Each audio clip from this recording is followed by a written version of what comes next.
Korina Maria Baluyot Sanchez Rojas, born October 5, 1964, known professionally as Korina Sanchez, is a Filipino broadcast journalist, television news anchor, senior field reporter, magazine show host, radio anchor, newspaper columnist and musician.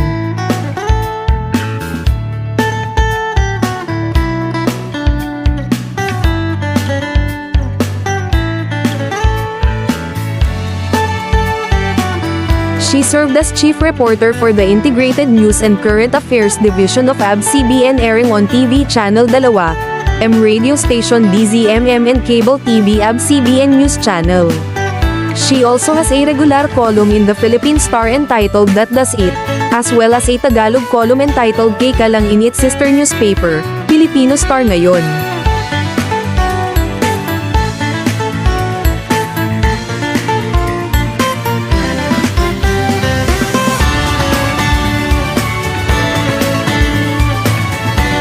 She is married to Mar Rojas, the former Secretary of the Department of the Interior and Local Government. She transferred to TV5 after signing with Bright Light Productions on 2020.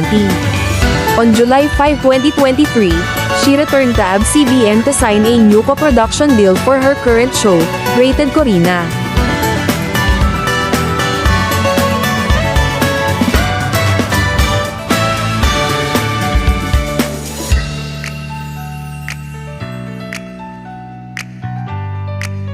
Sanchez married Mar Rojas on October 27, 2009, in Quezon City.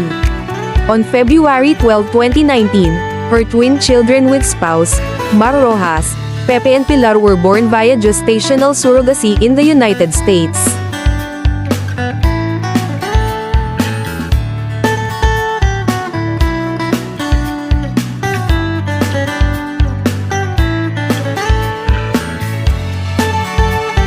Sanchez finished high school at St. Teresa's College of Quezon City. She attended Maryknoll College and graduated with a Bachelor of Arts degree in Communication Arts. She attended the Ateneo de Manila University, where she graduated with a master's degree in journalism on June 26, 2016.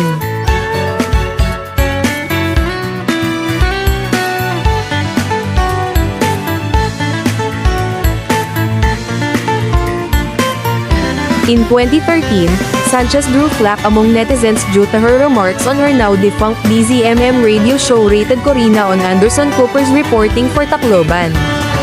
She claimed that the journalist did not know what he was talking about.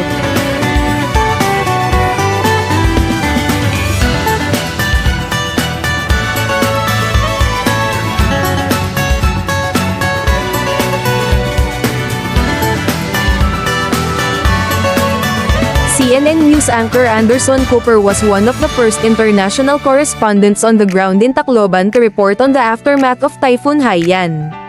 Cooper responded to Sanchez by urging her to visit the area and insisted that his coverage was accurate.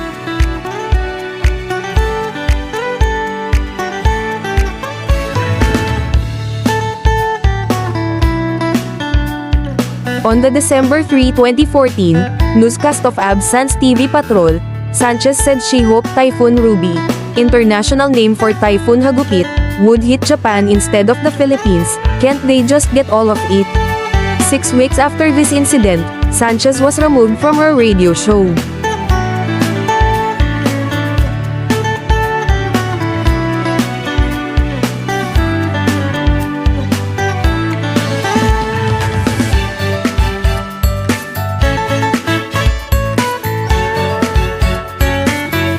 For more interesting personalities, please do watch our other Who's Who series.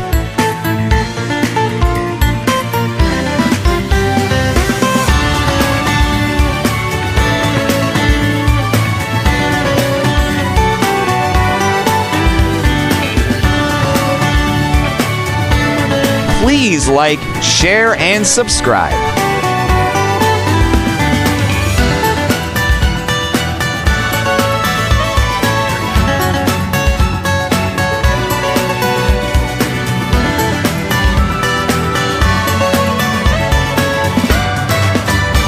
Welcome to the amazing world of 1,000 vlogs.